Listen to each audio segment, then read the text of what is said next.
he talks about the history about how the Biden administration initiated this censorship push, blitzkrieg. I was the first one that they ordered censored.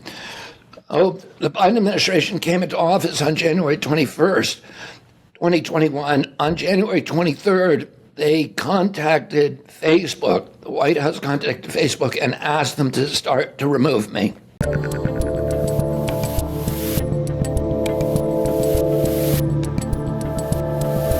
And it's really bizarre because even now, when they've been so frequently exposed for the censorship, your interview with my friend Jordan Peterson from about 2 weeks ago was taken down on YouTube, and then they put it up on Rumble, and now you're on Rumble, and they're not censoring anybody. But what do you think about, so what would you do? So if you were president of the United States, what would you do in terms of big tech? Is it breaking them up? Is it regulating them? How do you connect that to what you just described with the legacy media that's offering, that's usually pushing the pressure on big tech to do these things? And then, of course, the connections we now know with the CIA and FBI and everything else. Yeah, well, more and more, we're beginning to understand, and this judicial decision this week by Judge Doge in the Missouri and Louisiana attorney general's cases, I think really lays it out that the social media sites were kind of victims as well of the censorship, because they were, and I was, I'm in judge, the decision is 155 pages, and it's a decision that forbids the Biden White House from having any contact with social media sites. It's this extraordinary injunction, and I think it's bulletproof. I think that's why he did this, 155-page decision, because he wanted to lay out the evidence. And he talks about the history about how the Biden administration initiated this censorship push, blitzkrieg. I was the first one that they ordered censored. The Biden administration came into office on January 21st, 2021. On January 23rd, they contacted Facebook. The White House contacted Facebook and asked them to start to remove me. And then 3 weeks later, there was a battle.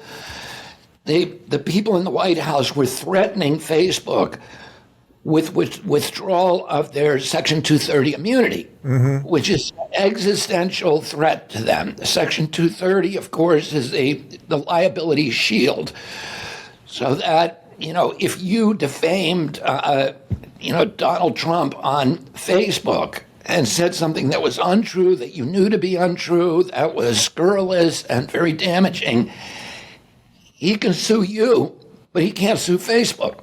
Facebook is supposed to be a neutral platform, and it cannot be sued, and that's called Section 230.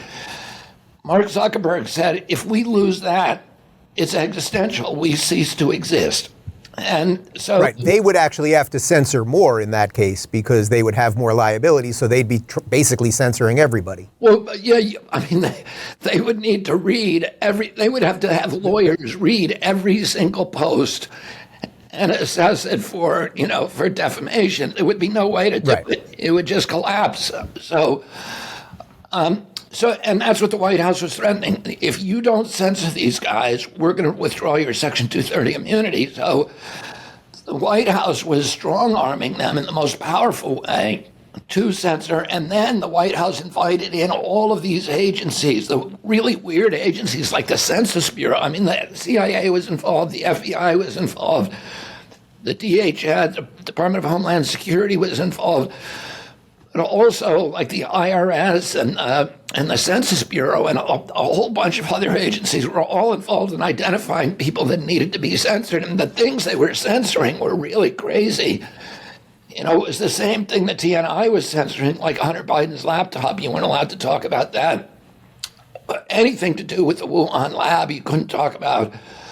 But also personal attacks on the president. There was a parody of the president and his wife that they ordered taken down. So this is, really, this is like King George III, back in the Revolution. This is the reason we had the Revolution, was that, and put the First Amendment in place so that the king or the ruler could not silence critics. Because if government can silence its critics, it has license for any atrocity. So what would your policy be? Would it be that you'd break up some of these companies, or would it be that you'd be regulating them, or let them collapse?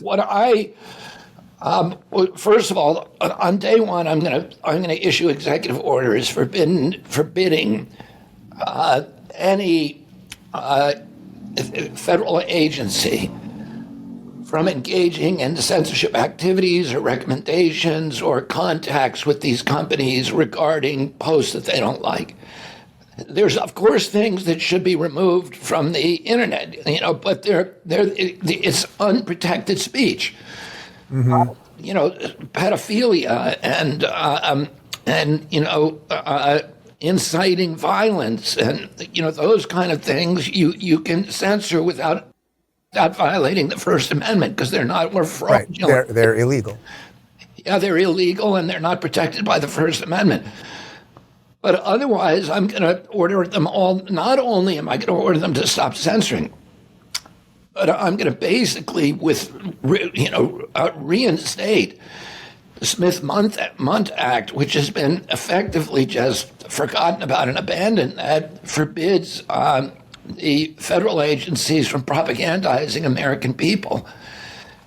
And is just as frightening what's happening now with the active propaganda by the CIA through all of these legitimate media sites of debates about the Ukraine war and about things that Americans should not be propagandized about. We should know who. I think everybody should be able to talk about these things, but we should know who it is talking. We shouldn't have the CIA running reporters and Rolling Stone and Daily Kos and Daily Beast and telling us, pretending that they're neutral reporters. If you're looking for more honest and thoughtful conversations about politics instead of mindless drivel, check out our politics playlist. And if you want to watch full interviews on a variety of topics, watch our full episode playlist, all right over here. And to get notified of all future videos, be sure to subscribe and click the notification bell.